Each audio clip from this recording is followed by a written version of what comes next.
Okay, it says we're live. Good Hello. afternoon. Hi, Janine. Good afternoon. This is Amy, the Mystic Rose Tarot. I'm here with my guest, Janine Worthington. She is the creator of the In-Between Tarot. That's a little tag in there. And the deck came out about a year ago, correct? A little bit over a year ago? It was released in December of 2019, yes. Okay. I received the copy earlier, so I'm thinking about November when I received it, so thinking that was the release date. So today, we're going to just keep this conversation just going with the flow. If anyone has the deck, we are more than happy to hear your experience with it. If you have any questions for Janine, please feel free to ask. This is a wonderful deck. It deals with the realms, with the major and minor arcana, the moment that each card transitions into the next. I don't know if we'll go through the entire deck. That's a bit advantageous of us, but I will pull out some cards, but for the most part, I'm going to let Janine run the conversation. I'll come in and ask questions and stuff. But what was your process? I know we talked beforehand, but if you can explain to people, what was your process in creating the In-Between Tarot? Okay, so the concept was really designed along the lines of wanting to connect the cards together. So usually, for example, with the Rider-Waite deck, you've got standalone concepts, haven't you? Standalone archetypes. And I wanted to have that journey, that fool's journey, really obvious so you could see the different cards running into each other. But I also wanted to make that apparent with the minors as well. So when you start looking at the cards, you'll see that the 10 cycles back round to the ace again. So it's cyclic, that journey. And it's in all four of the different elements, and the court cards are cyclic as well. So the king goes back round to the page. So it makes it really obvious that it is a cyclic journey that we're on, and it's continuous. And I wanted to show that in the cards. So it's a concept that's not been done before. It's a brand new concept. So even though it was released in December, people are still asking more questions about it as the year progresses.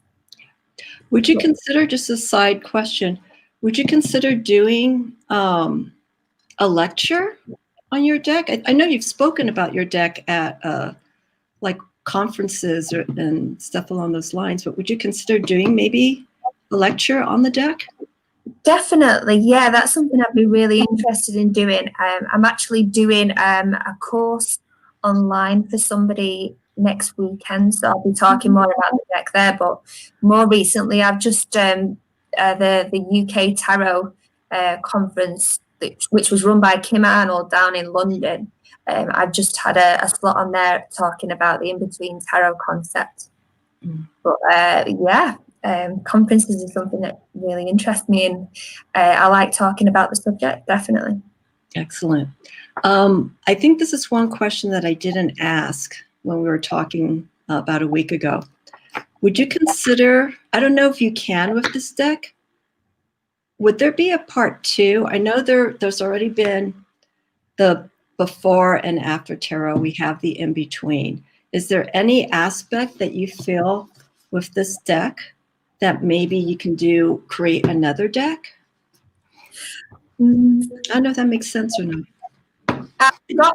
I've got some ideas, but they're not actually with the tarot archetypes. So I don't really want to say too much about that. That's fine. Because they're like seeds. I'm not too sure how that's going to develop. Okay. But I've already done a majors only deck with this concept. So this was the second part of it, if you like, to make it bigger, to make it a full 78 card deck. So as far as that's concerned, there is a part 1 and part 2. So part 1 was back in 2013, and this new one's 2019. So like I said, I've got a few ideas, but very early days. Yes. So. I know you have the major arcana, the prequel, I can maybe say, for the in-between deck. I have the major arcana here. And what I'd like you to do is Let's start with the first card. Is your deck in order, the Major Arcana, or is it a little all over the place? It's not in order. Okay, all righty.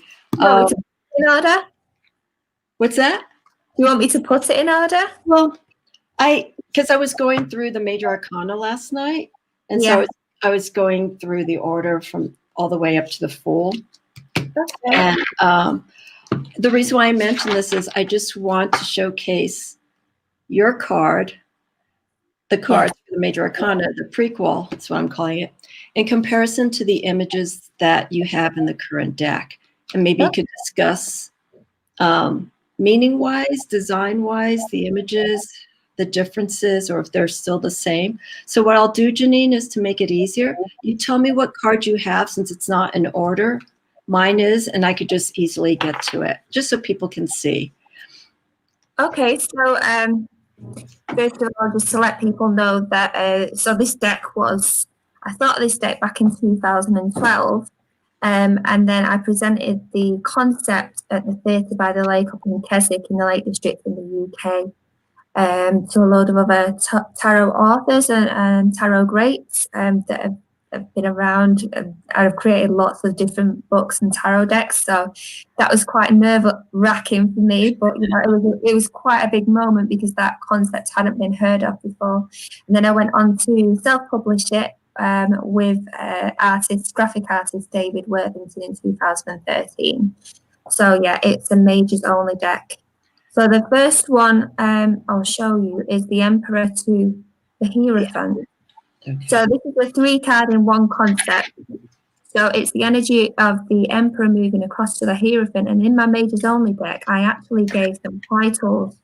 So when I created the second deck, which Amy's going to show you, you can see Lo Scarabeo is the publisher. And to make it easy for people who perhaps are very new to tarot, they decided they didn't want to have the titles. So that's the difference between the two cards. So here's my majors only card from 2013, and the title I've given this one for the energy moving from the Emperor to the Hierophant is Crusade. Because if you can see on the hilltop, you have got the Emperor on one side, you've got the Hierophant on the other side. They're very, very different. So one is more structured with religion, and then the Emperor is a different character again. And then the chessboard in the foreground shows that the different moves that each opponent can take. Can I throw? I'm sorry, go on, Janine. They're similar, but then different. What do you think, Amy? Well, what I was going to say was it feels like, because I haven't seen the majors only that you created. I don't know throughout the majors only of the deck that you're holding, if we start becoming more intimate in the in-between tarot with these characters. So for instance, like what you have for the Hierophant, or not the Hierophant, I'm sorry, the High Priestess into the Empress, are we seeing them close up in the majors only, or are they sort of being introduced in the distance, like what we see here, and then this deck brings it to the forefront? Yes. Yeah, definitely. There is a difference in perspective there, yeah. Can you explain why?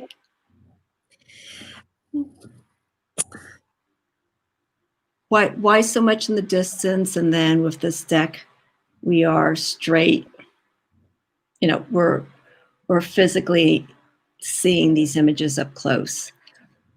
It's very deceptive because the borders aren't there. You notice that there are no borders with yours. Correct, yes. So this is almost an image that you have to enter into. So these are very good for meditation. You can actually step into the card image. Okay, so it looks further away than it actually is, wow. Especially when it's borderless. Wow. And then also too, we see the checkerboard. It's almost like what you're saying. We're walking through, we're following that path, going into, I wish I could point to your cards there. We're walking into the scene, and then we see as we get closer, we meet these, and then we see the soldiers that are now back here. It's like a reverse perspective. It's very interesting. What I wanted to show as well is the bridge. So there's the bridge there, which Oh, I shows see. connecting those two energies. Okay. Yeah. But there's no bridge in this one, correct? No, yeah, borderless, very, very different. And also you can see on yours, you've got the two card titles there Right. on each side. Yeah. Yeah, from left to right. And you've got on top of yours, it says Crusade. Crusade, yeah. Mm-hmm. So why the word crusade instead of this? I want to pick your brain because I want to understand the concept from that deck to how you got to this one. So why crusade?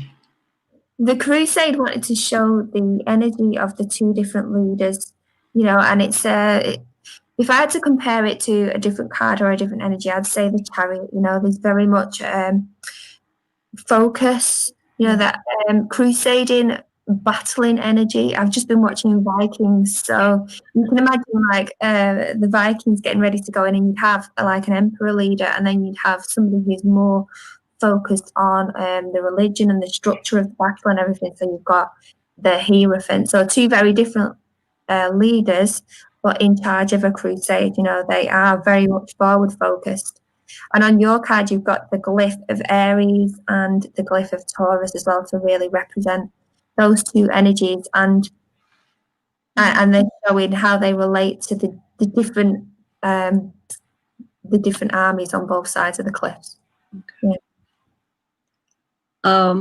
So we got 21 cards, the major arcana. I want to go through. Let's go through a portion of your deck because I want to compare and contrast. Okay. And I don't want to detract so much from the in-between tarot because that's what we're supposed to be discussing. But I want people to see a comparison between the two so that they can sort of get a background as to how you got to this. So I'll let you randomly pull a card and from the major arcana, and then I'll do the comparison card. Yeah. Okay. I'm going to go with my Priestess to the Empress. Okay. There we go. It is coming up. And this card is called, it's difficult, the mirroring on this, isn't it? I can't get my head around it. I know you have to go the opposite direction. This is called Twilight. Twilight. Yeah, the energy of the priestess, the high priestess, moving across to the empress. So I wanted to show here the baby that has been in the womb for 9 months, getting ready to emerge into the world. Here he's still connected via the butterflies. That's the representative of the umbilical cord, and the butterflies are the transformation, that new energy. Mm-hmm.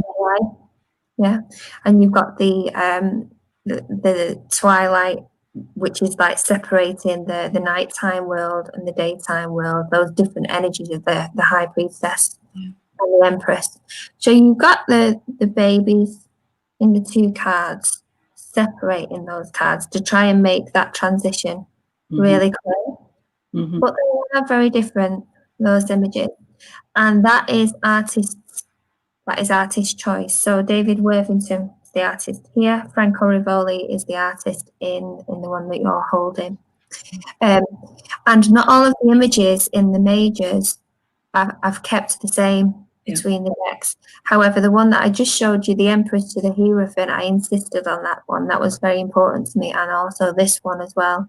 So I've insisted on keeping this one the same. It's interesting because here in the version that I'm holding from the in-between tarot, we see the baby coddled in the umbilical cord. It's like it's about to give birth. While on yours, from what I can see, it looks like it is released, like the baby has been birthed and it is going into that transition. This is my interpretation from what I see. So now for a butterfly there, Yes. That feeling of wonder, you know, that babies and children have for everything around them, that curiosity of what's next. So, are there butterflies in the ones in your card? those are butterflies, yeah. They are, okay. Yeah, so that is the umbilical cord, and it also separates those two worlds as well. The umbilical cord, I'm trying to see from your card. Is it right? Okay, I see. Now I see it. With the butterflies, representative with the butterflies, yeah. Okay. Okay. Now I follow. This is actually my favorite. Yeah. When I saw this, and I think when I did my review when I got the deck almost a year ago, I was just like, this is my favorite, because we're transitioning first off from the Hierophant to, I keep saying the Hierophant, I apologize, the High Priestess to the Empress. Yeah. And so the other aspect that I see with this card is the High Priestess deals with the unseen, the unknown. And I also feel in this card, because we don't know the sex of this child, but it doesn't matter. I also feel that it's almost inherently taking in the spiritual knowledge. It's not aware of it, but it will as it grows up and it goes through its journey, as it comes out into the world. But because of this transition from the High Priestess to the Empress, that's what I'm feeling. I'm feeling, and you know me, I'm always the conscious realm and the subconscious realm. This is what I'm feeling here, that this child is getting almost the best of both worlds. Yeah. Yeah. And then it takes its knowledge, it discovers it, hopefully, as it gets older, when it goes into the conscious realm. Yeah. So it's just a beautiful card. You can read into it so much. So thank you. It's wonderful. Did you do any large paintings? Do you have any large paintings or one that was from this deck? Because I've seen on your Instagram that you do paint.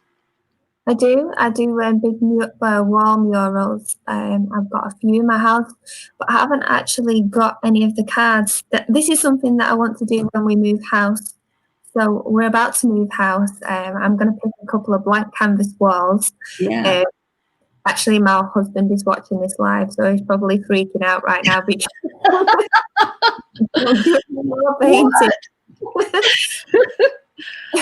love to. I think this would look great on a wall. You know, perhaps even you know, a wall that kind of an adjoining wall. So I could I could have one like a diptych, like it folds. Yeah, and then one on the other side. Oh, definitely. And you're walking in between those two different realms, which would be really, really cool, I think. Oh, yeah.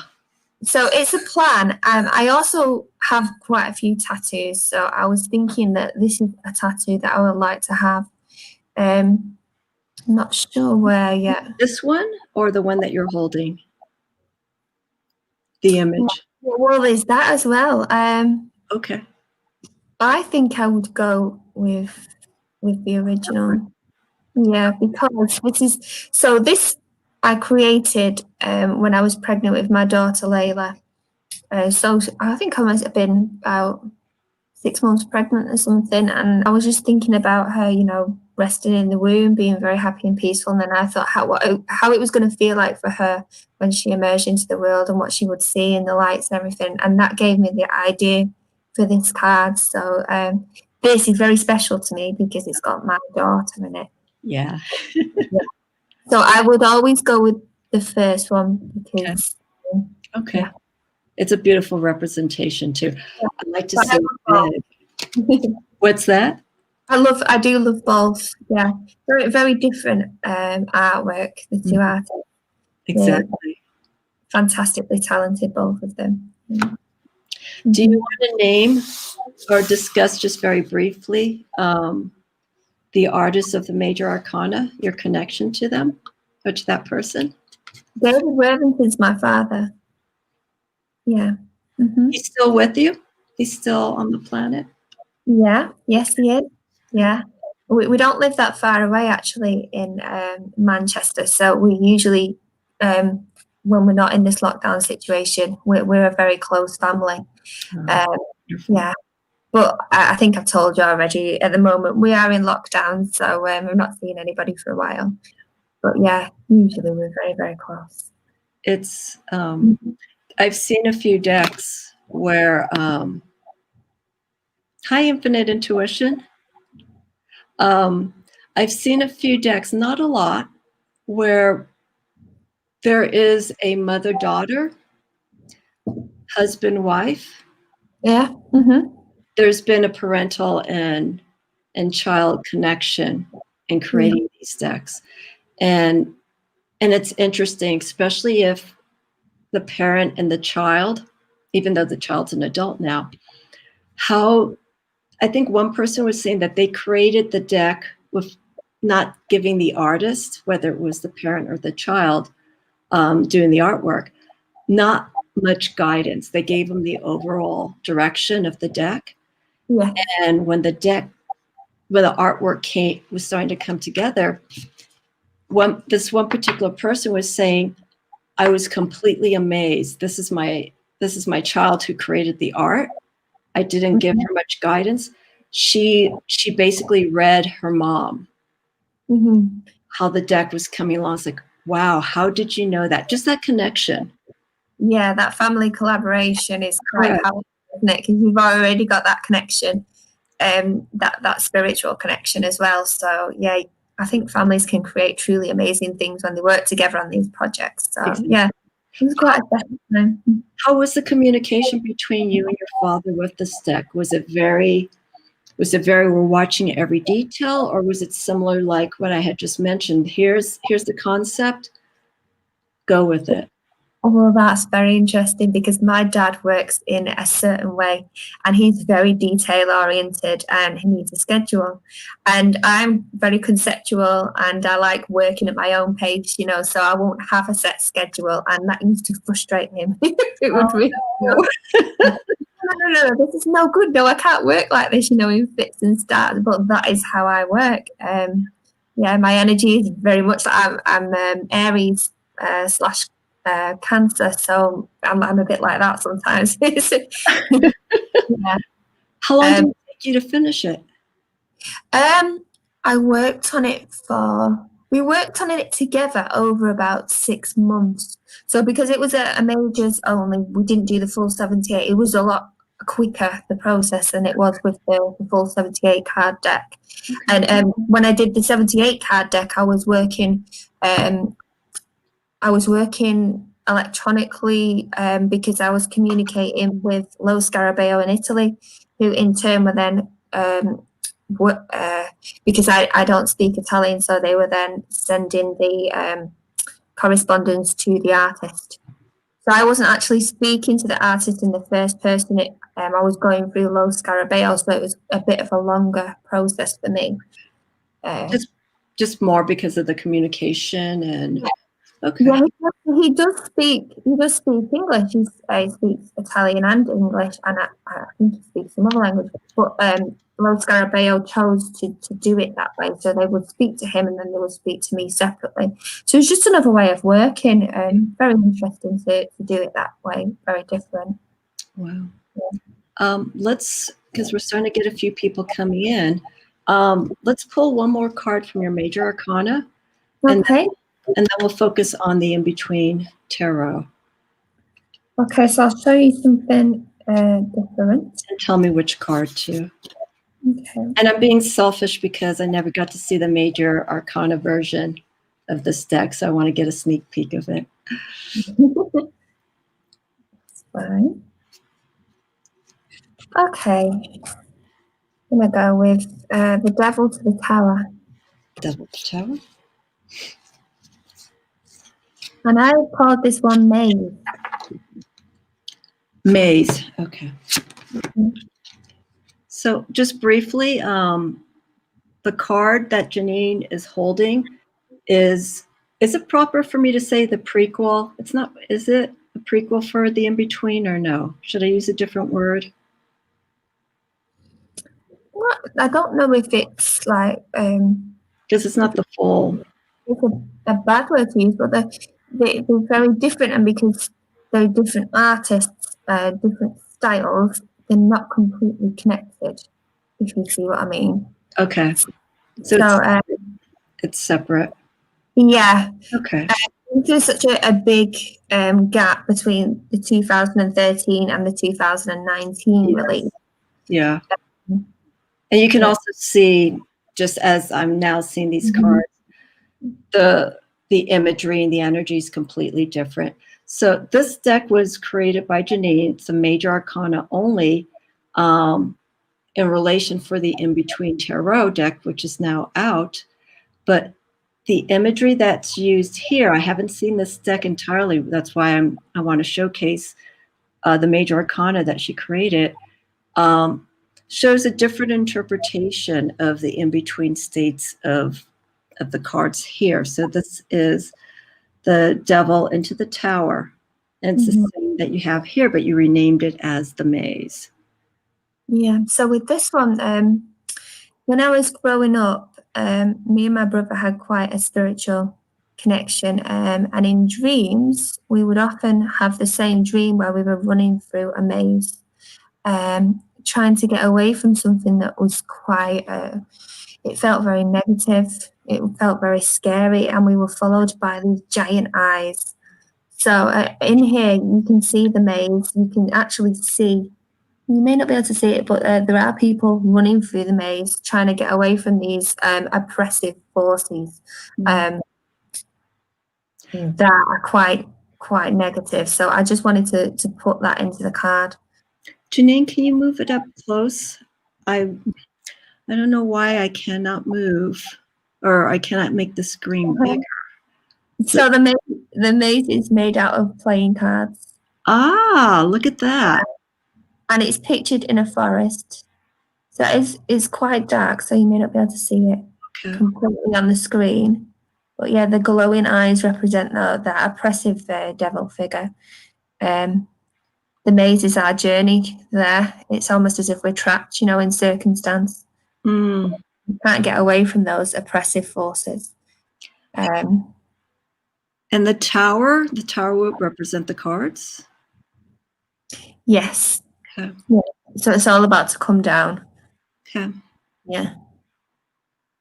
Yeah. The interesting thing in that dream was we would never actually make it to find each other. We would never make it to the center of the maze. Wow. Yeah, it's completely different.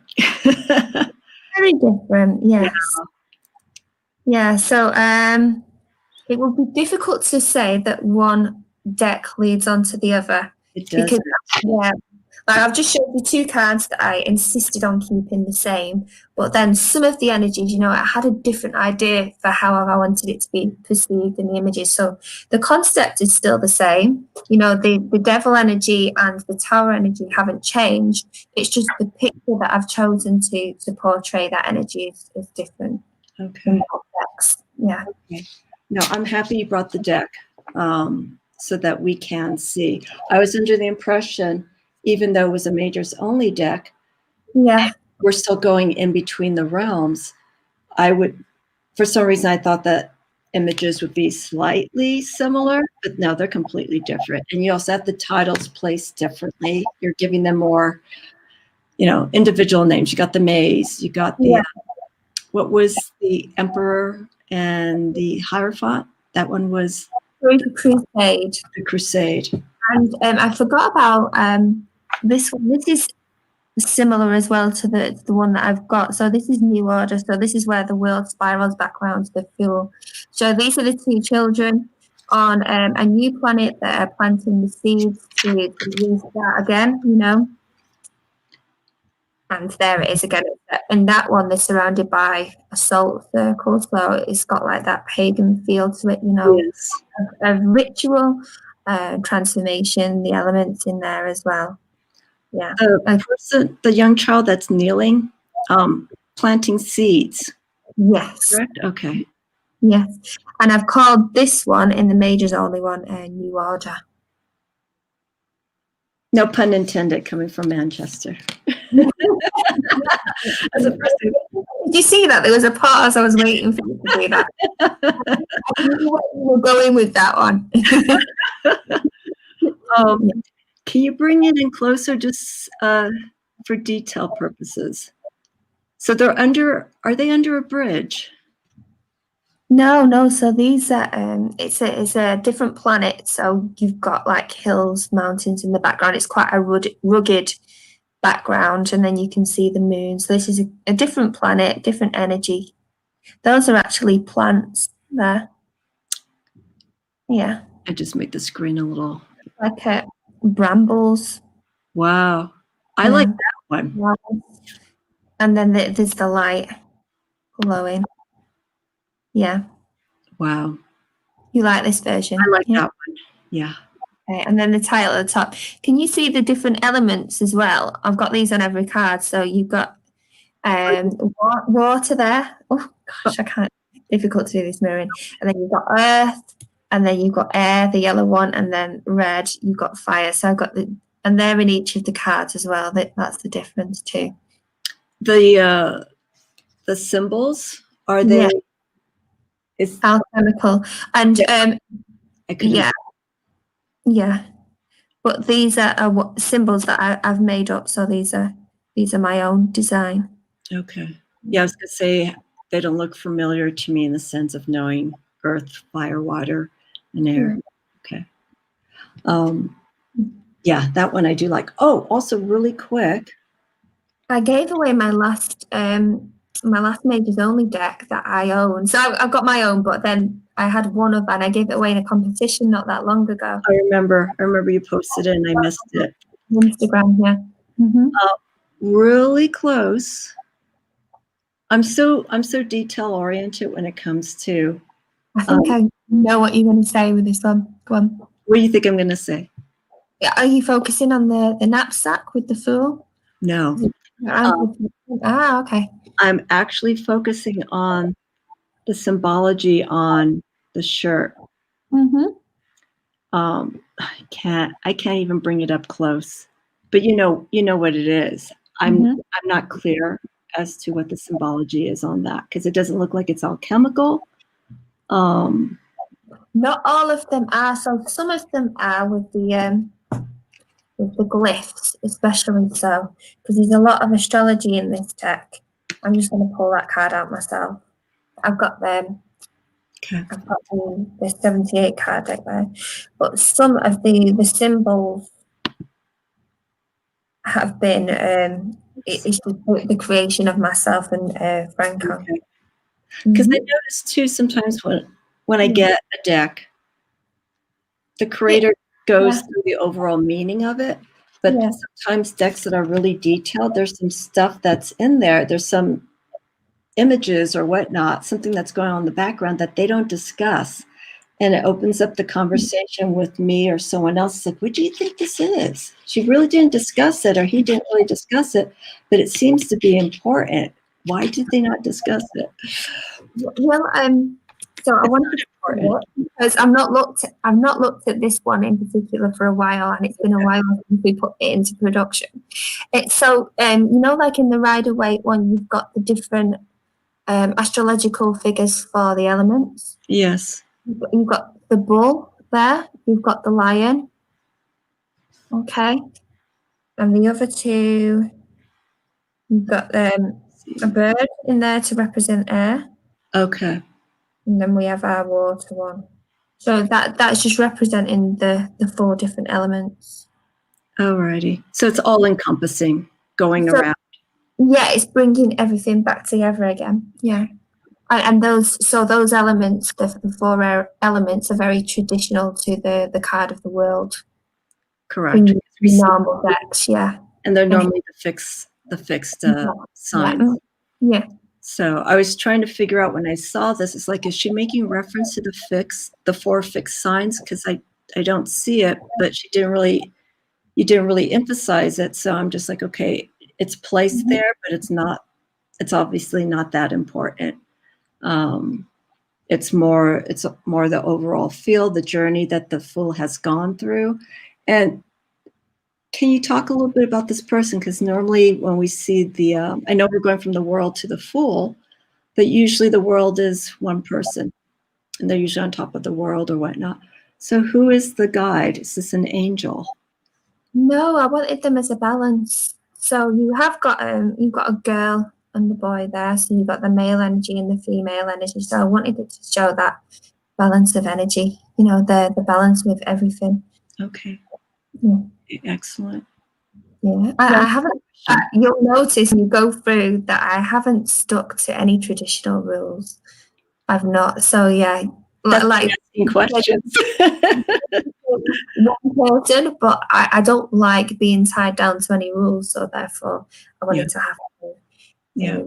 So I've changed the composition of it from traditional. Yeah, when you work with a deck like this, you need to have patience. And that's why I want to talk to you further about this deck, because there are some things that are different. They don't follow tradition, which is wonderful. I love to see decks, and I'm embracing more decks that go away from the Rider-Waite-Smith way of reading. It just helps the reader, if they already have some experience, just to see things differently. And I think that's so important. And I think now, because Rider-Waite-Smith, that style of reading has been around for over 100 years or so, we like to see other perspectives. And so this deck excites me because it is a different way of approaching the tarot. We see everything based on iconic images.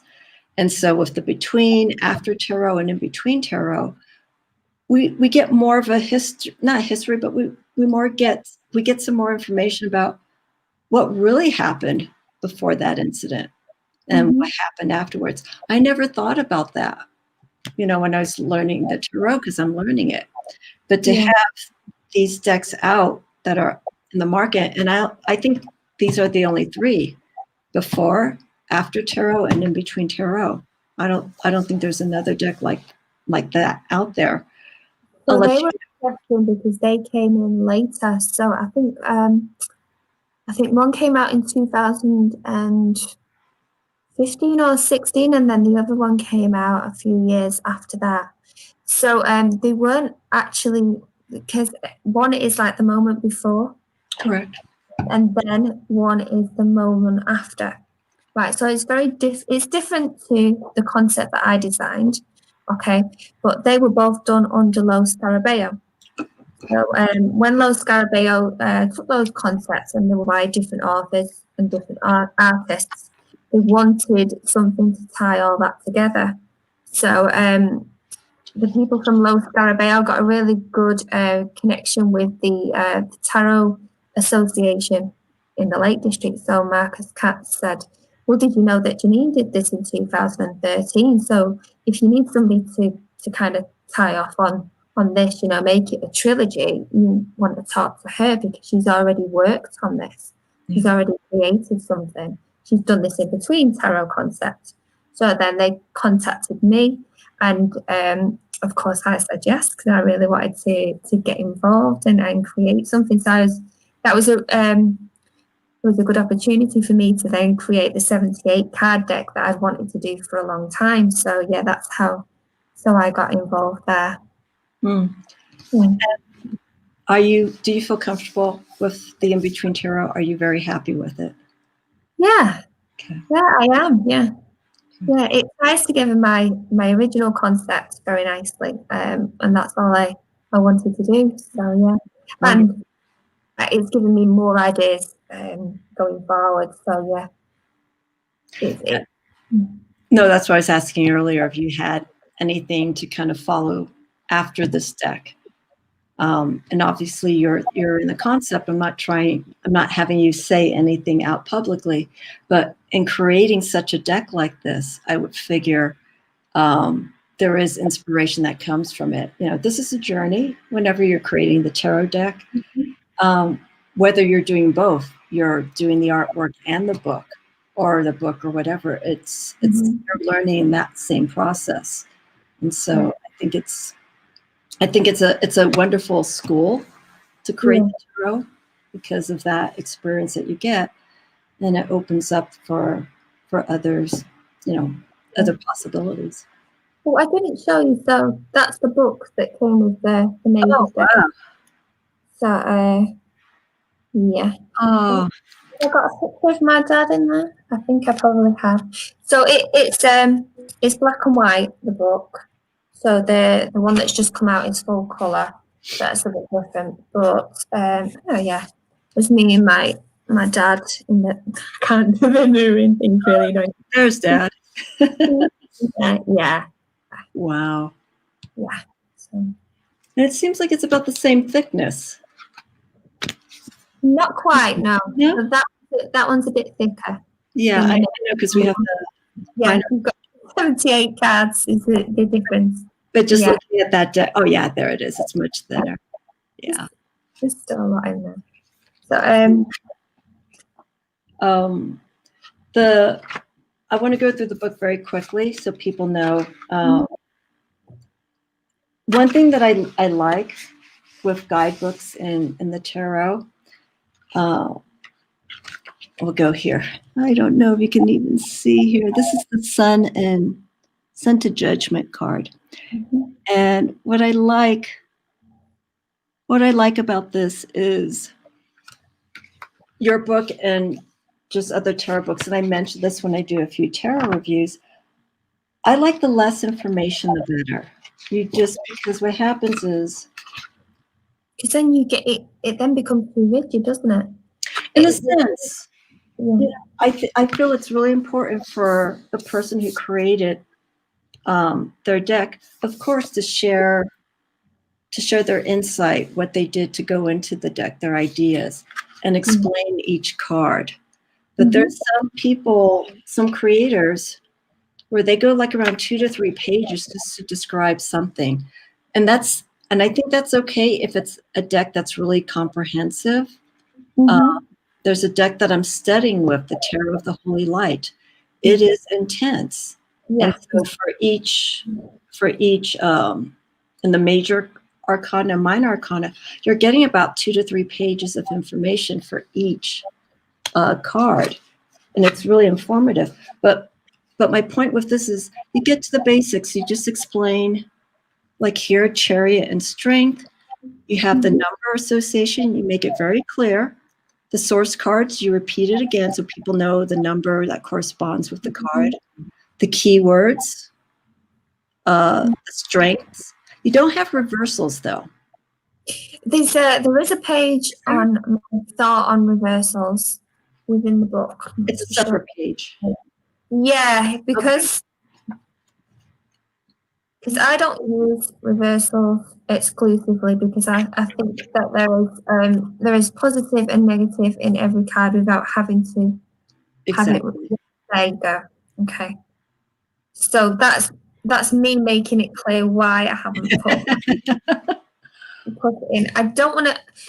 I hate any kind of restriction. So as a person, that part of my personality is I can't stand control and restriction, and that's definitely in there with my cards as well. I wanted to make it as free flowing and use your intuition as possible when I created it. Yeah. So for me, in the keywords and the explanations of the reversals as well would make it too restrictive and make it too complex as well for that kind of system to work. That my daughter's signaling to me. Okay, thank you. We've just got a new cat, and she's telling me that she's exploring the house. She's crawling behind the couch all day, as a new cat would do, because he's still getting used to the surroundings. And she's called Atlas.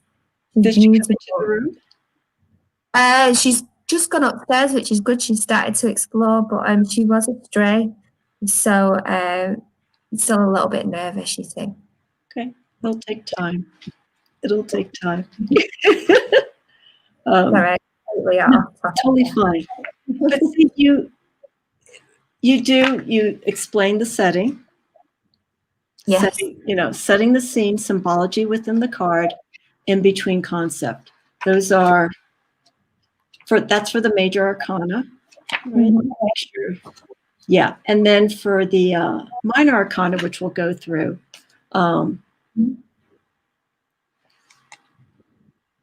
similar. You have the source cards, the keywords for the two of coins, three of coins for each of the elements, and then the in-between concept. But it's just, you don't go into great detail. You just say like planning and preparation for the 2 to 3 of coins. You just make it simple. And this is what I feel is important when it comes to working with the tarot deck. Let the reader discover, the deck. Otherwise, you're not reading, are you? What's that?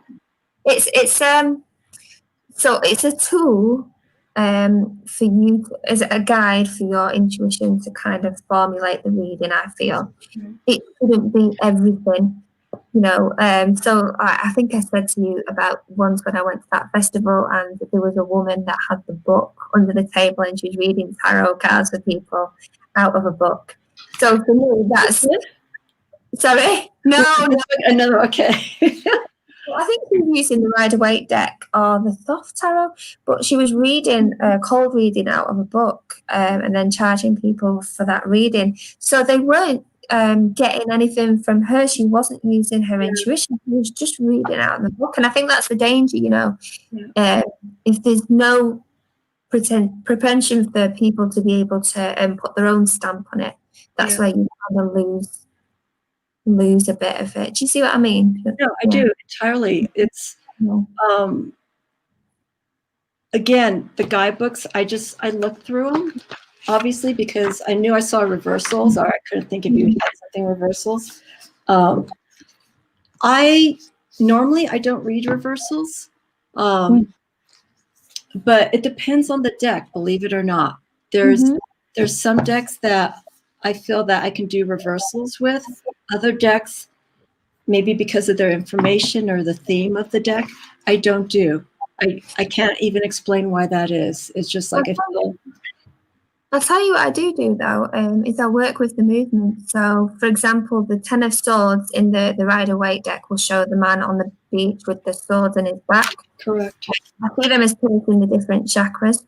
When it's turned upside down, those swords fall out, which is clearing those chakras, clearing that energy, ready to pull back round to the ace. So in that way, I'm using the reversal and the movement and how that it makes a moving tarot image. Okay, so I'm a very visual person, so I can imagine those swords falling out of that person's back. So I am using the reversal energy, but in a different way. I'm not being too restrictive with myself. Yeah. So if it was when I started reading, in my book it said something. You have to keep your tarot cards in a silk scarf in a wooden box with certain crystals, otherwise the tarot cards won't work. No, it's not. It's not like that. Life's not like that. Yeah. Those are guides. See, that's the thing. Guidebooks, the word guide, it's not textbook. It's a guidebook. Yeah. And don't take it literally. Now, when you're learning, of course, you want to literally, and I think that's where the struggle comes in with people. They're like, well, I'm reading this book and I read it, but when I do the tarot, I'm not getting what I'm reading. And actually, that's a good thing because that person's actually feeling something different from what they're reading. Yeah. You know what that is? That's your intuition starting to move. It's like, why is this different? Why isn't it not like it states in the book? And there are people who have that natural ability that they just feel the energy coming from the deck. And some people say I don't order a guidebook if it's something separate. I want to figure it out myself. Yeah. There's only one deck. I don't want to deviate too much.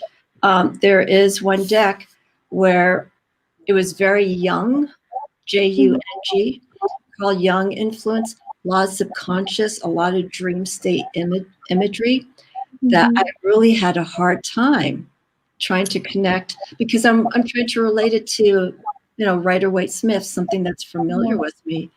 And Carl Jung. Yes. Yes. Well, he was very much like that, wasn't he? He was. But that's why that was the appeal for me in this deck, because the imagery had that influence. But it was so subconscious. It was so in depth. And it was new to me. I contacted the creator of the deck and I told her I had already met her previous to getting the deck. And I told her I have so many questions. And so she goes, "What's your address?" And I gave her my address. She mailed me the guidebook. Oh, that's fantastic. She mailed me the guidebook, and it actually made sense. So that's probably a separate situation, because what I was seeing in the cards, completely different, but her guidebook and the way that she explained her approach to the deck helped me to understand how to work that deck. So, okay, there are exceptions to the rule, but if you're really having a hard time, go ahead and grab that guidebook. But if not, follow your intuition. The Thoth Tarot, Aleister Crowley, is a very difficult one to follow. Yes, so I've got some of his books on my shelf, actually. You have more books than his decks? That's good, though. What a mind, very, very complex. Yeah, so he didn't want to make it simple for anybody. Yeah. And that's a challenge. That's the flip side. He really wanted to make people work very hard to understand those complex systems. And it was all going back to the Golden Dawn and everything. So really interesting. There's a lot in there. Yeah. And some people really want to study. When they've got the tarot cards. Yeah. So people want to drill down into the different systems that are being used within the cards. So it just depends on what you want from your deck, isn't it? We're talking this one, B, the In-Between Tarot. And this is Janine, the creator of this deck. So we're talking, she did a Major Arcana deck in relation to the In-Between Tarot. We were talking a good chunk of time about that one in comparison to, this is an example from the In-Between Tarot. And just talk about the different symbology, the meanings, the landscape that the images are in. And I was thinking the Major Arcana that Janine had created was going to be similar to this, and it's completely different. I don't want to emphasize again too much on that deck because it's no longer printed, and I think you have no plans on reprinting it. Reprint? No. It could be. Not at the moment. It's a question mark. I never want to say never. Anything's possible. There's decks that are now being reprinted after 20 years because I guess there's that demand. So let's get the demand for In-Between Tarot, and people can see, maybe another version of what you create of the Major Arcana. B, did you have a question? You say that you have that deck, the In-Between Tarot. Oh, you're welcome, Infinite Intuition. Let me know. Anyone's welcome to have questions. Janine and I were just keeping it very informal. But let's go into the Minor Arcana, because what's fascinating with this deck and the In-Between Tarot, and when I was speaking with, was that your daughter? Yes. Okay. I wanted to make sure I wasn't hearing things. Yeah, she's gone back out now. Okay, totally fine. What's interesting with the Major Arcana is Janine hits upon different time periods, with the exception of the wands. She goes through and the swords. Let's just start with the swords because I have the swords right here. Let me get this in order. And each of these suits, the swords, wands, coins, and pentacles, are very scenic. I said to Janine that they're very cinematic. It's like you're walking into scenes of a movie, just the way that they're they're depicted by Franco Rivoli. He did a wonderful job with the artwork, very detailed. And let's just go right into it. You want to answer that? Do you see the questions there, Janine? I can't see any questions. Okay. Sorry, I can see you, but I don't know if there's something that I should be seeing that I can't see. Can you see right there? Oh, yeah, wow. I can. Charlie Sunflower, hope you're well. And you put, did I also create them for? No, they were different artists and different authors. And I was just saying to Amy that, so the first one I did was my Majors Only deck in 2013. So I think the before and after tarot may have been 2015, 2017. So they came after my Majors Only deck. And then the one that I just released was in 2019. So they were by different authors, different artists, and they're slightly different concepts to the in between, because the before is the image just before the Rider-Waite card. So, for example, just before the fool decides to take his leap. And then the after tarot is similar, the moment just after. So it is a different take on it. And they've chosen to focus exclusively on the Rider-Waite. And I didn't want to do that. And I didn't do it with my Majors only in 2013, and I haven't done it now. So you may know a bit about me now, Amy. I'm quite stubborn. I insist on that. And you know, it actually... It upset a few people because they're very used to seeing the Rider-Waite and they wanted to connect, but some people really want to connect with that Rider-Waite energy. But I didn't want to do that. I wanted to do something completely different, and I wanted to relate it back to my concept from 2013, which I have done. Franco did a fantastic job. I made it clear that I wanted to stay away from the Rider-Waite. So they are very different in that respect. Yeah. I hope that answered your question. Oh, she wrote laughing out loud, but I think it was because of the stubborn. You have to. This is your work. You know, There's no reason to have to cater. See, that's why you self-publish. If you go through a publisher, there's been many discussions about this. Yeah. You get limited, you know. You have to eat the cost when you're self-publishing, but you got that. It works for any artist. You get that creative freedom. You do what you want, but it comes out of your pocket. Yeah. But with the publisher, you know, wider exposure, they take a bigger percentage, and you have to use, like you were saying to me, in this case, there were artists that were suggested to you, and, you know, luckily you found, you know, Franco to work with. Yeah. And the similarity is that we have Lo Scarabeo as the publisher, so we all have the same publisher. Okay. Yeah. So it works out. But yeah, you know, that's a different topic of discussion. But yeah, it's just unfortunate to hear tarot creators and then decks that are being pirated and they're being sold, you know, for just, you know, a few dollars. It's just like it's really hard to control that.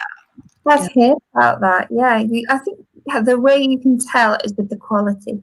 Oh, definitely, and the price.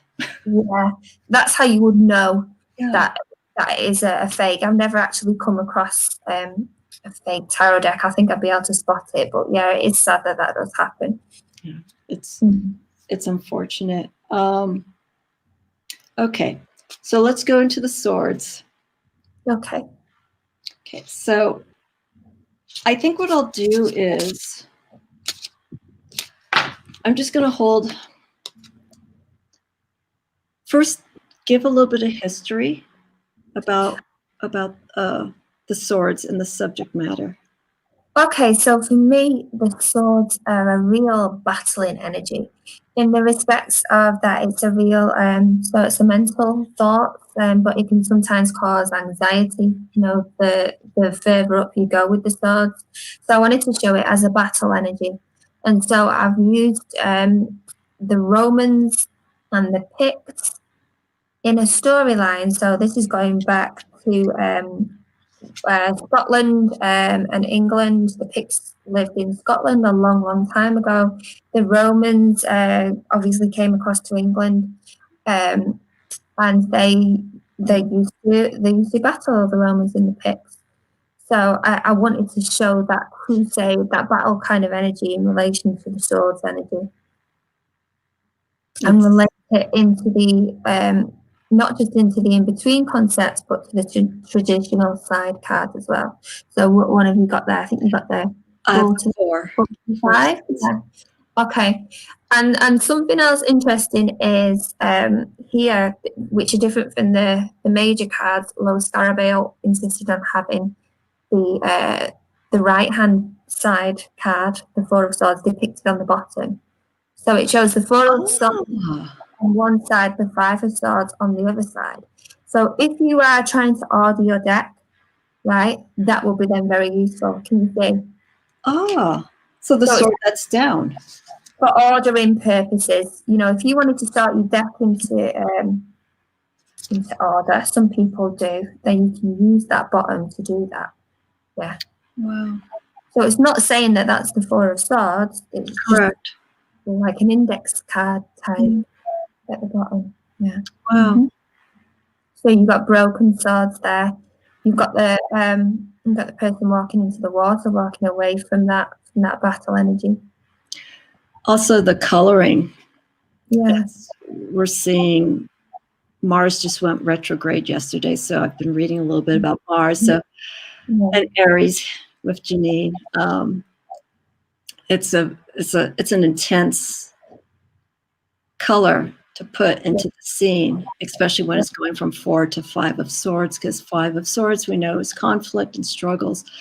But this suit in particular, the way Franco depicted, like I said, this is like almost watching Gladiator of sorts. It's just, you can almost, one thing that I like with tarot decks is I like to feel that I can go into the scene. And this really brings it to you. Would you want to go into that particular scene? No, but you feel like you're watching it. You know, when you go to a movie, you come out, I know you're joking, but you know, when you go to the movies, you become overwhelmed because of all the energy that's going on and whatnot, or you become excited because of, you know, what's being portrayed. But here, it's just, I think it's just because of the detail that's put in the images. You really feel like you're there. And this is throughout all the other suits. Something that I've done with my Instagram page is when I'm putting up my daily cards, I've also put it on the story with associated music, the music that I feel fits with the concept of that card.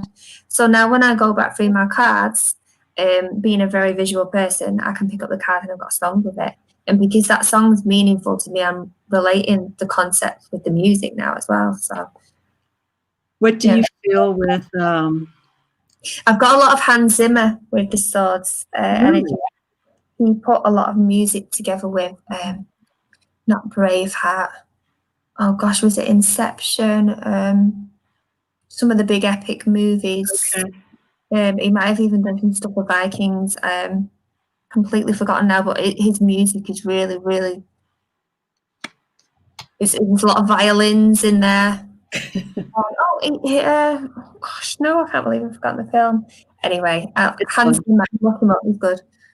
Yeah. Play Hans Zimmer when you're trying to connect with the swords in this deck and see if it'll take you even further. I'll really like that one. It's one of my favorites. It's a moment of, it's a somber moment. Yeah. It's, you know, you're realizing your defeat's there and that there's not really much that can be done. It's like look at the top. You've got the bird signifying at the top. Yeah. There's a small picture and the big picture in that card.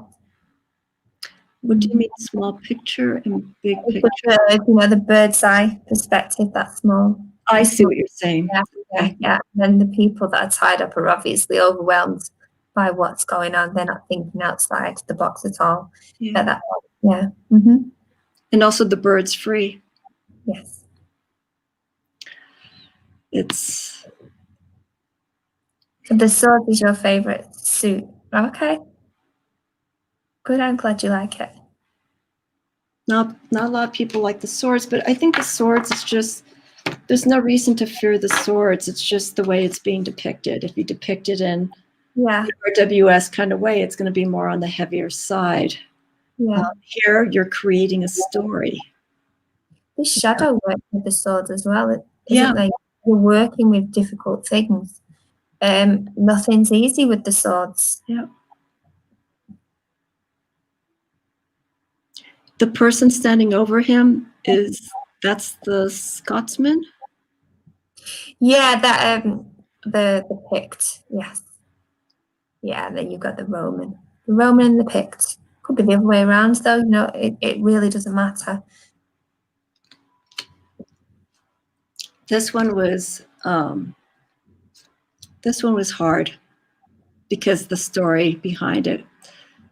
We have the woman hearing the news, receiving the news that her husband or partner did not make it. The sword that we're seeing here, is this reference to that soldier's sword? Yeah, yeah. Yes. And the ace, you know, the starting again. Correct. The butterfly as well, the transformation, the regeneration, you know. So, everything is recycled, cyclic. Yeah. I can't. I'm trying to put two together. I feel like I'm missing something with this app. I thought the screens would be bigger, and I've already. So this is the ace. This is we're going back. Okay. The other thing interesting too is the swords look like they're coming out of his head. Is that something subtle? Even though they're crossed by the two soldiers, they're coming right out from his head. Do you see them? Well, it wasn't. I wasn't built into the card, but that's what you do. So, yeah. a really good example of putting your stamp on that card. What that means to you, and that's exactly what I intended for people using that deck, which is fantastic. Yeah. There's more to it with those soldiers crossing those swords. It's just the position of it. This is the way I'm seeing it behind. We find the soldiers' heads. Well, that's interesting that you're finding that relevant, you know, that energy coming out. It's the thought. Yeah. The throat chakra. Yeah. Correct. Yeah. Correct. Mm-hmm. Okay, so then we have the court cards.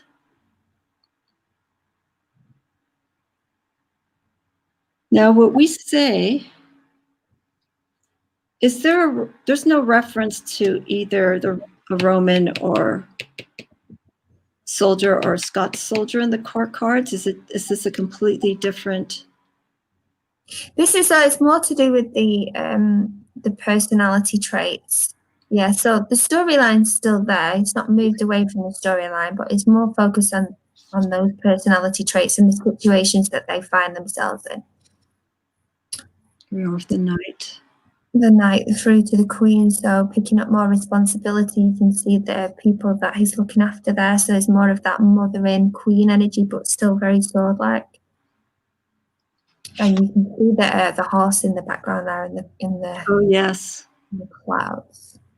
So the energy's still with him. You know, the energy of the Knight's a little bit electric, isn't it? You know, sometimes they go forward, sometimes they go back. But he is moving towards being more Queen-like.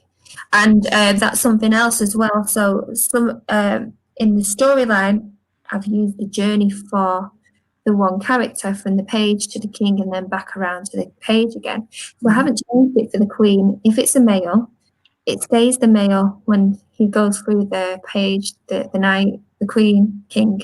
I've not changed the sex of that person.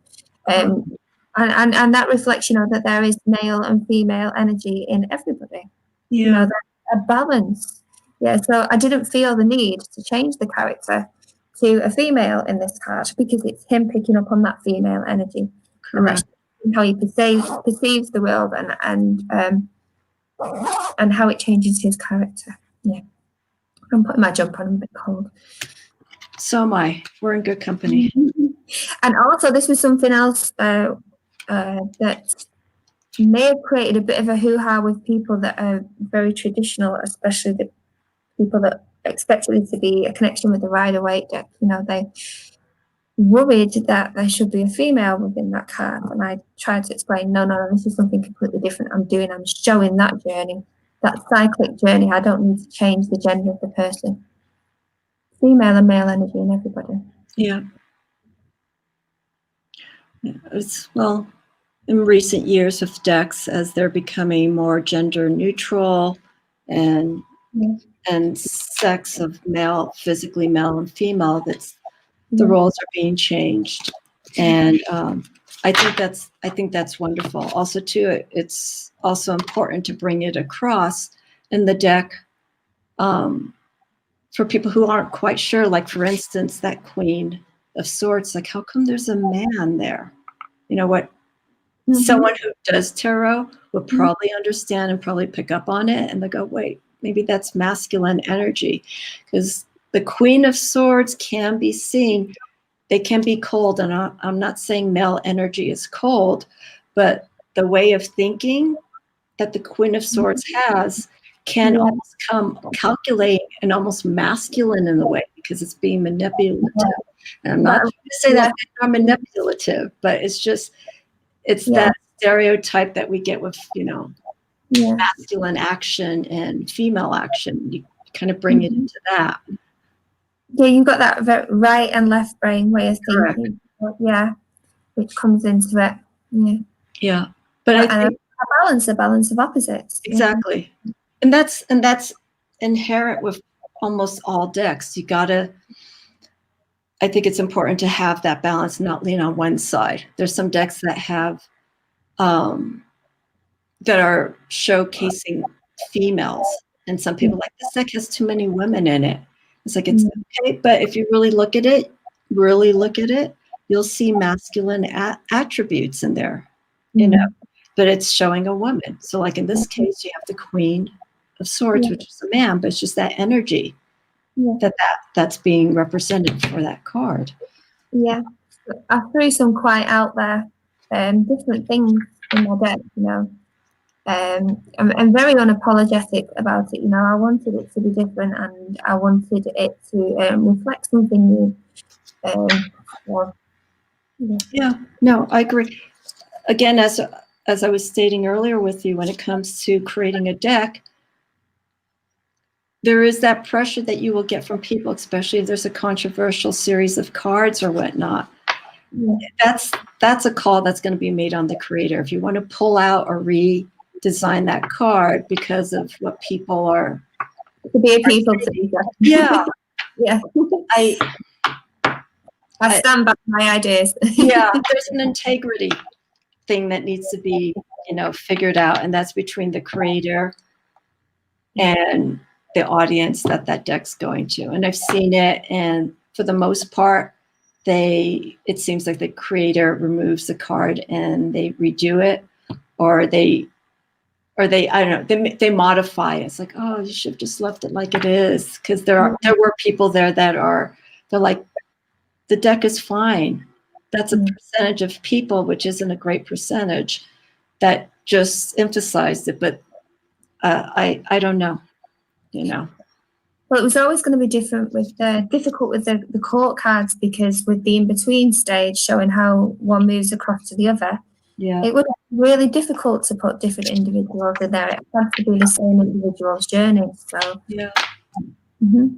I think this would be a good segue to go into the coins. And I said pentacles, I'm sorry. So I've not used the pentacles, I've used coins, which is the same thing, And this is focusing on the suffragette era. So I really wanted to show the hard work, drive and determination, you know, that suffragette movement put in order to get not just the votes, but to get recognition for achievement. You know, they achieved such a lot, and I thought that was really representative of that pentacle coin energy. Janine, I said shh, and it wasn't for you. The cat, my I cat. thought Give me, we're almost done. We're almost done. Hold on. I feel like we should have some elevator music now or something. There you go. Okay. We still have snow on the ground in the backyard, so he explores, and I guess it just gets too cold for him. Okay. Oops. Oh, he tried to jump up. Okay, here we go. Here's the 3 of coins. And there's the tail. He's going to try and come into the shot. Because I still have my food here. I'm sorry, everyone. Bear with me. Okay, there we go. When I saw the coins, because of the white of, I don't want to say the uniform, but the white, which I believe was standard, was this? I don't know anything about this aspect in time in Britain. Oh, you mean the clothes that they're wearing now? Correct. Right, okay. So, well, there wasn't much colour in clothes back then because dye was very, very expensive. So, especially for the working class, so they didn't tend to have a lot of colour in the clothes. They usually tend to be quite dark or white, as white as you could get it. Yeah. Without washing powder. But it was symbolic for that time? Do you know, I'm not entirely sure. Okay. I think white. It's like it's like it had an association with purity. Yes. But it didn't really matter. Okay. You know, it's not relevant to the card meaning, if you see what I mean. Okay. Yeah. And this is our 6 of coins. What I was starting to say about the white was my mom was a nurse. So white was back then the uniform to signify that person is a nurse. Mm. And nowadays it's not even like that. Doctors and nurses, their style of dress is completely different. It tends to be more in scrubs or nice clothing, but there was always that uniform.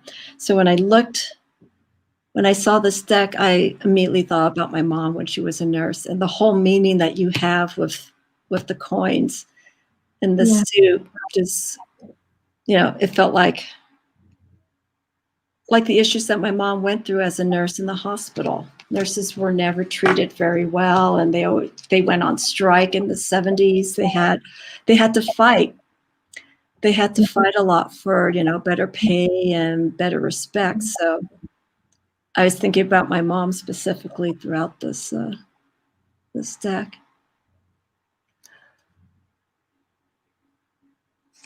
It's interesting. We have the bird right here.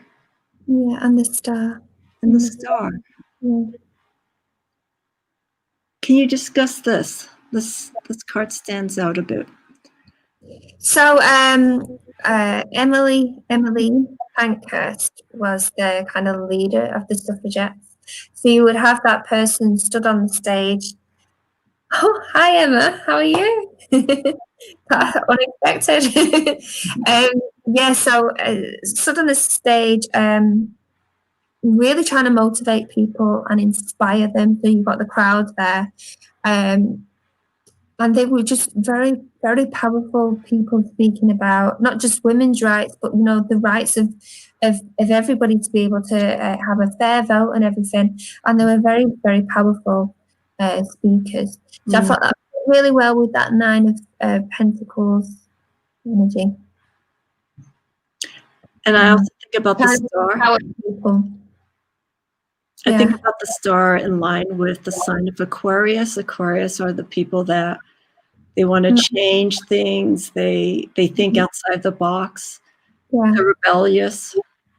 And the star is the inspiration as well. So we got that star as the inspiration in the sky, and then the bird again of freedom, freedom of speech, freedom of movement, freedom of values. So there's quite a lot packed into that card. And then you've got the Bill of Rights behind the woman, so the Bill of Rights is in the previous card. Yeah. And you've got that behind her, this is what I've got, this is what I've achieved, and now I'm going to give it to you. So that's the concept with that in between card, yeah. Excellent. Yeah. Yeah. And it might seem old fashioned, but we are still striving for different ideals today, in different various guises, aren't we? Yeah. Not so much like the women's vote anymore, but other things, they're still trying to stamp out racism. We are still trying to equality of pay between the sexes, there is still sexism, there is a lot of different movements that are very much prevalent today. So I think this suit, where it may seem quite old fashioned, it's not. It's still relevant today. Yeah. Yeah. And even if this wasn't going on, you could still. Yeah. Yeah. It's still prevalent in an individual's life, the issues that are going on within that person as well. Yeah. So that then moves into the civil rights movement, So the suffragettes passing their knowledge across. I know it didn't exactly work out that way, but I wanted to make that connection between one movement flowing into another movement, going back around to the ace again, starting again, that process from ace to 10. So now the last one says equality now, and that's moving into that civil rights movement. Like the change is happening. This is almost where we are. Well, you've got your massive changes happening at the moment, haven't you? Yeah, this card. Yeah. This card is like 2020. That's and in lieu of political changes, of possible change. World changing stuff, yeah.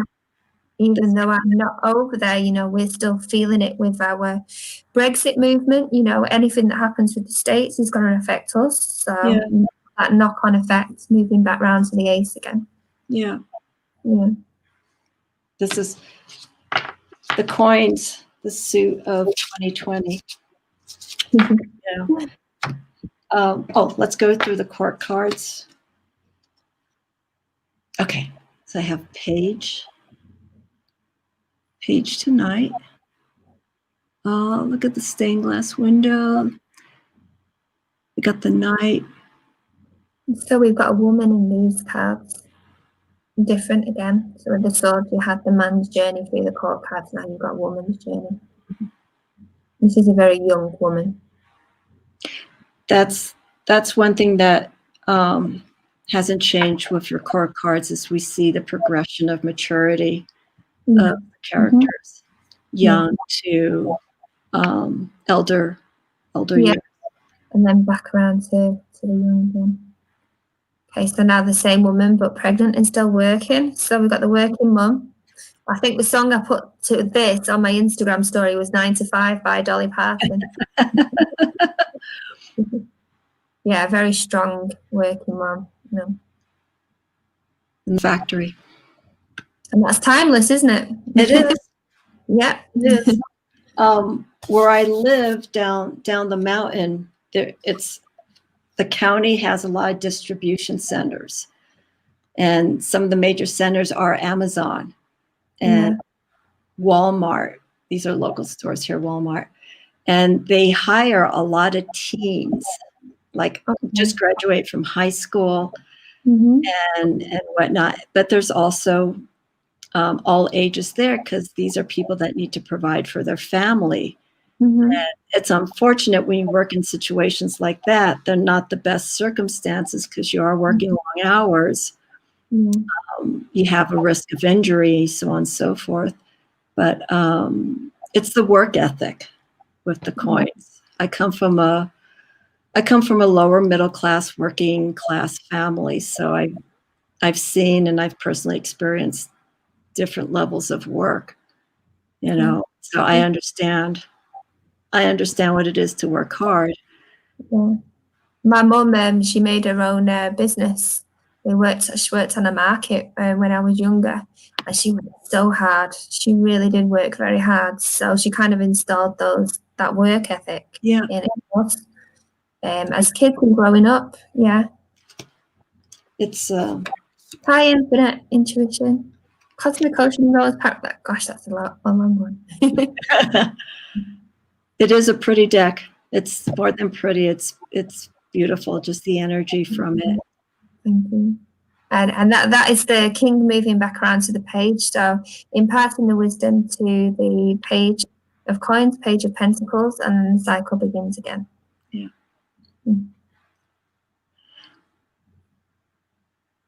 So I don't think anybody that I know, any deck that I've seen, has ever made the court card cyclic. So obviously You're right. It's a quite nerve-wracking thing to kind of put that out there, you know, as a first. Stay with it. It's your own. Stay with it. I was very excited to do it. Because you have to put a lot of thought into doing something like this to make sure your message is coming across. You know, it's and I think when people question a deck so much because of its meaning or whatnot, I think you're on the right track, because you're doing something different. So people are asking questions. Does that make sense? As opposed to, you know, a regular system as Rider-Waite-Smith. It's like, yeah, we know what this is. We know what this is. It's only the artwork that may change it a little bit, but the system is still the same. I will say this is a non-traditional deck. Yes, it is, definitely. Because of how you approach the concept, you know, and the stages. This is, for anyone who does watch this, don't let a deck that seems challenging to you put you off. It is just so important to really understand that there are different approaches to learning the tarot. And I'm not being like this to people, but explore, see, go out of your comfort zone. That's one thing I've said to a few people if they don't understand a deck. Go out of your comfort zone and just see what you can pull from this deck. You may surprise yourself, but you have to give it time. You know? Yeah, this one will really get you tapping into your intuition, definitely. Yeah, and that's why I was saying it'd be nice if you can just do a lecture, just discussing it, you know, discussing in greater detail, maybe a workshop. You have to put some thought into it. Yeah, exactly. I do want to show one more. Okay. How are you holding up, Janine? Do you want to stop? No, I'm very happy. You know me. Okay. Because I know your time's about 9:30. We can go through this in about 15 minutes or less. So I'll go through it really quickly. This is another deck, as I have mentioned earlier. The suits in this deck, they have their own story. They have their own individual story. And so we went through the Ace of Coins, a point of time for human rights, women's rights in England. We had the war, conflict that we saw between the Scottish and the Roman soldiers with the swords. And this card, I think, or this suit for cups, is just really beautiful because now it emphasizes family, a little bit of a twist in this. And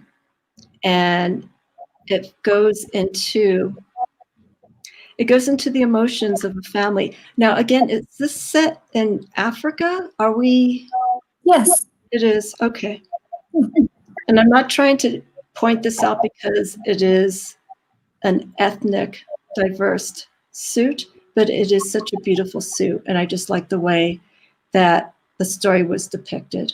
So here we go with Ace of Cups. So here we have the young woman in the lake, potential suitor. I don't want to give the story away. You will see it in a moment in the distance. So we're seeing potentially new love, new emotions, new experience up ahead.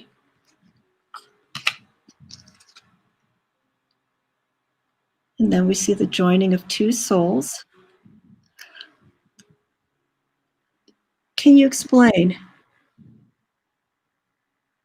Right up on top. Okay, so oh gosh, you know, with Reiki, with the chakra, you have the it's like the Kundalini joining Snake, yes. energy, yeah. It's called the Pingala. Oh my gosh, the name. Oh, the caduceus. Suddenly eludes me. Yeah, you know what I mean. Yeah. So joining together of the energy in like a synergy. Yeah, is the energy effortlessly joining up and down. Yeah. Mm-hmm. Mm-hmm. And then here. They've taken their eye off what they should be concentrating on there, you know? Sorry. Here they are. I have to, it's the highlight from my windows coming in the sun. Okay, and we have 4 to 5. Apathy. There's conflict, the cups. We have 2 upright, 2 that are they're spilled. We have 1 that's going into the 5 of Cups that's showing what's going to happen choice-wise. Yeah, so it's that moment before, you know, actually they could do something about it before it gets too late to do anything.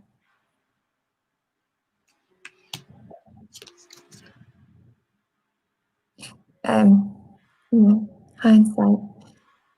And so there's assistance coming in there. Mm-hmm. Mm-hmm. Is there a crack? Yes. Okay. The water, that emotion's leaking out. Okay.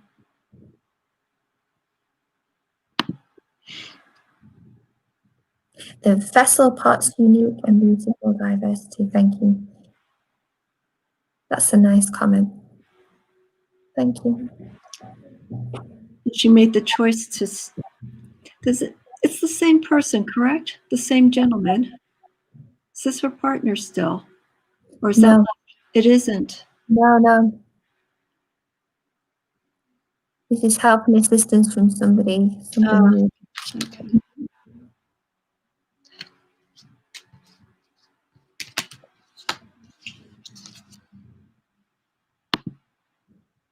I put this one up on my Instagram page. I think it was the day before, and people really love this card. It's beautiful. Out of all of the cards from the deck, this one got such a massive response. Also, the placement of the children, they're in opposite directions of the couple. Yeah. It's just the exchange of energy between 2. It's more romantic, and I believe this is a new suitor. Yeah, I guess so. It might be something that she's not supposed to be doing. Yeah. You know, and it's full view of everyone, so it's showing like the consequences of our decisions, for good or for bad. You know, you can see other people there in the background as well. But they're behind a rock. Yeah, and then, and then you've got that innocent energy of the children. Yeah. Okay, so now the next few cards, we just see the woman experiencing what she's going to be going through. Run away. Yeah. I had some kind of line from the Life of Brian come into my head then. Have you seen the Life of Brian, Monty Python? I'm trying to remember. Oh, I can't remember from the movie. Run away. Oh, can't say mine. I love Monty Python. Okay, so she's by herself now. There's reflection. There's a stillness and calmness about this card. And I am sorry, everyone. This does say 8 to 9. It's just the glare I'm getting from my window. So it's 8 to 9.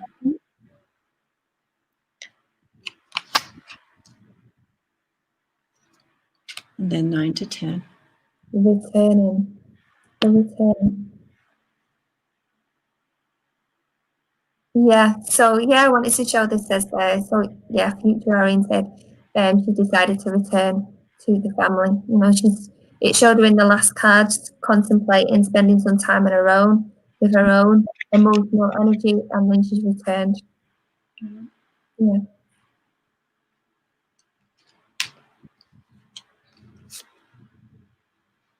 And then going back around to the ace again, they're getting ready for a new start, maybe a new child.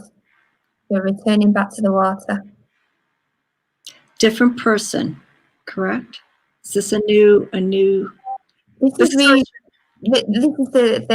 reuniting with the original persons who she had the conflict with. Okay. They parted ways, and then they reunited. I want to hope that was the case, but because we had an outside influence come in, I wasn't certain reading this if I was still following the original husband, partner, or they started a new life with someone new. That storyline is so played out so many times, isn't it? We've seen it so many times in films and movies. You know, there's temptation. Yeah. And what's the Demi Moore film where they're in Las Vegas and the guy pays $1 million to spend that time with her, and the husband's in I don't know. You watch more movies than me. Storyline, you know what I mean? Where there's temptation, you take it or you don't take it. And then the court cards. Yeah. So this is a man in the court cards moving through that court card energy, moving through the page, then the knight into the queen. Although in this one we do have that female energy in there as well, got the balance. And she's pregnant in this card.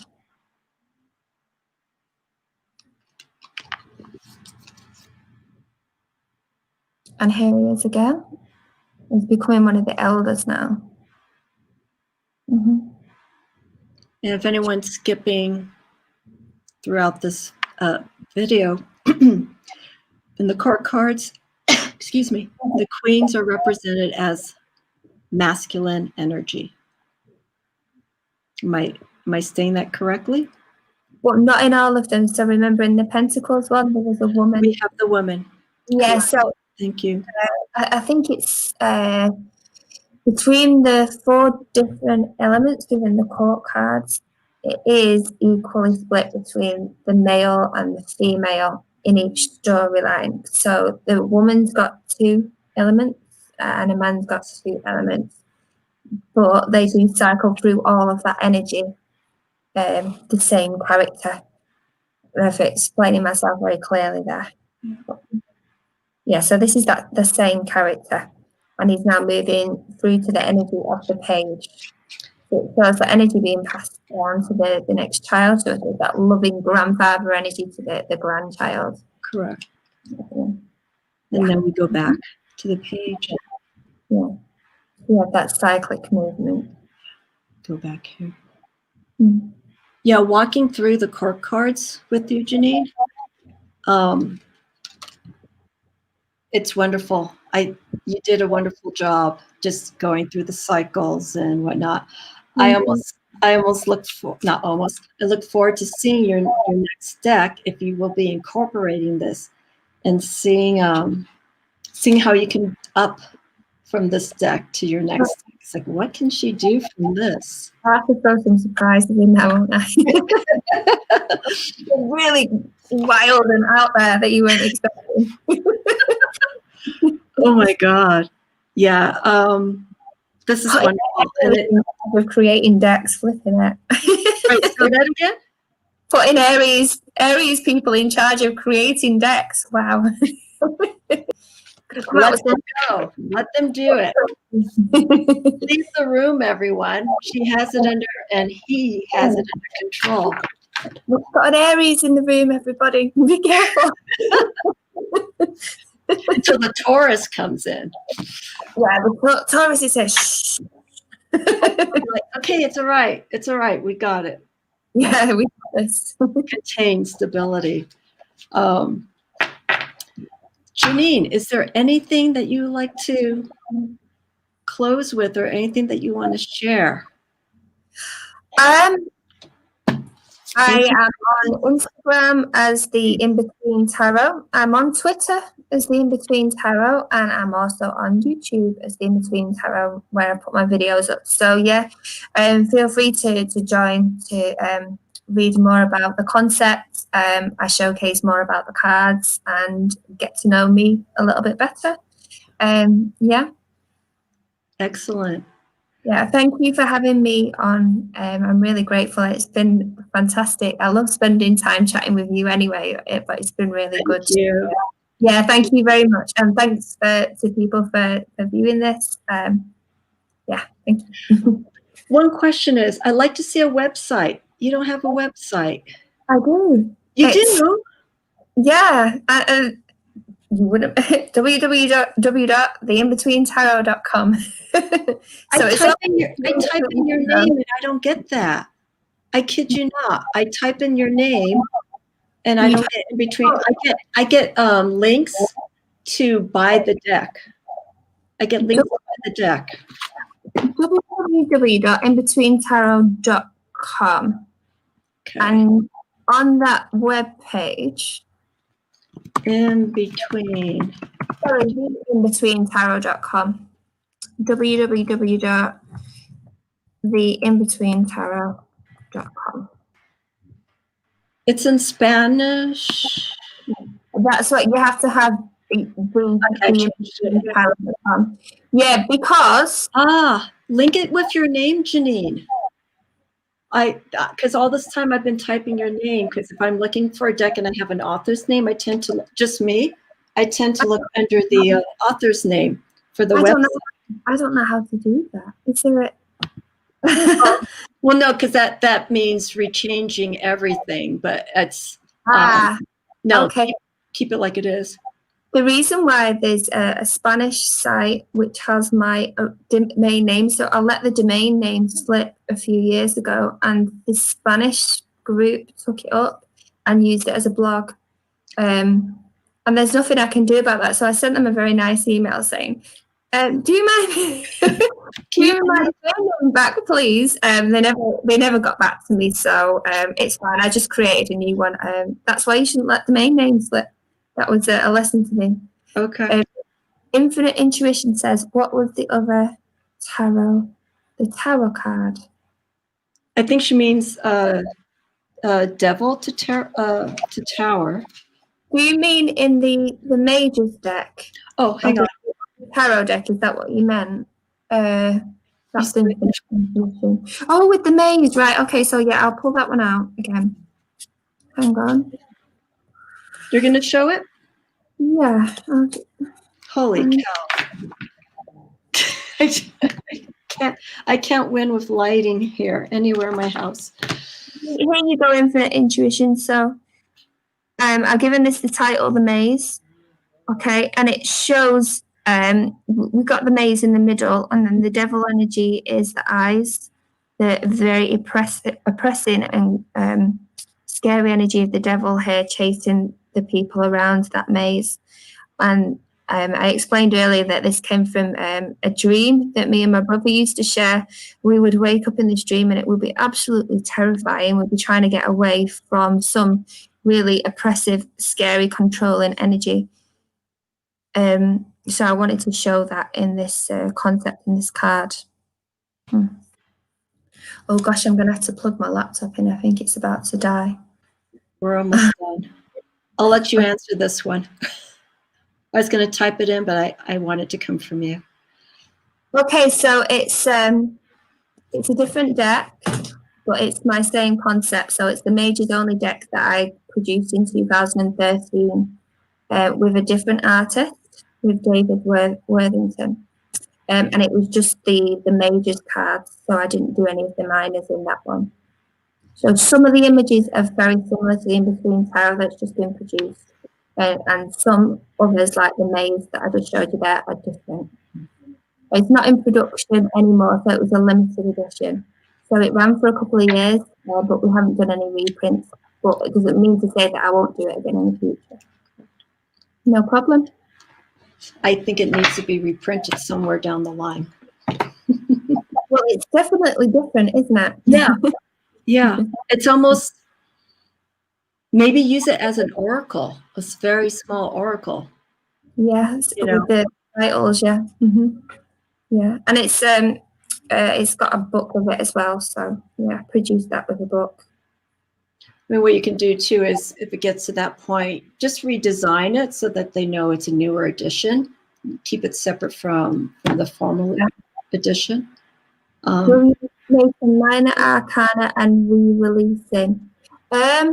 Unsure at the moment because the In-Between Tarot is still very new off the press, so I'm still kind of showcasing that one before I think about doing anything else with the major one. But it is an idea, yes. It could be done. I just had to throw that in. Idea. Well, you know what? It's a really good idea. Yeah. Anything's possible because you already have that small. You already have the 21 cards there. That's possible. The Oracle version of the In-Between Tarot deck. Yeah. That would be fascinating. Yeah. Okay. All righty. We will wrap it up. Thank you, Janine, so much. Thank you. Thank you, Infinite Intuition. Akali Sunflower. I know some people have already left, but I want to state their names. Kasha from Tarot Map. Thank you for popping in really quick. I think I got everyone. And for everyone who's been watching, of course, there's no pressure to leave comments, but always welcome. You are welcome to leave questions here. Janine, state your website so people know, again, where directly to contact you. And, of course, you have your YouTube channel here. www.theinbetweentarot.com, and it's got my links to my YouTube and my Instagram on there as well, so it's like a portal to all things Janine. And there you have it. And then one last thought from Infinite Intuition. Fantastic. Please contact me with any questions, and I just love chatting to people in general. Amy knows I'm a bit of a chatterbox now, so yeah, get in contact. Add me, chat away to me. Yeah, I always like answering questions about the deck and the concept. So please enjoy. Yeah. So we got a bit of a walkthrough. We got some insight from Janine. So this is a good introduction, I feel, for people to explore the deck. And I do recommend it to kind of get that different perspective. I feel it is very important, again, to broaden the mind when you're learning the tarot. There's so much more that's out there to learn. Give yourself time. All right, everyone. Oh, I'm sorry. Just to say, you can get it on Amazon. So it's on amazon.co.uk and .com. So yeah, that's where you can purchase it from. I never said that before. So. Amazon and also Los Garabio. Yes. It's out there. It's easily available. Yeah. All right, everyone. Thank you again. Janine, stay on the line. I'm going to end it, and we could just wrap up really quick. And I will be back. I will be back next week. I think Wednesday I'll be doing my oracle readings. And then I may try and squeeze a video between now and then. I will see. I do everything by ear.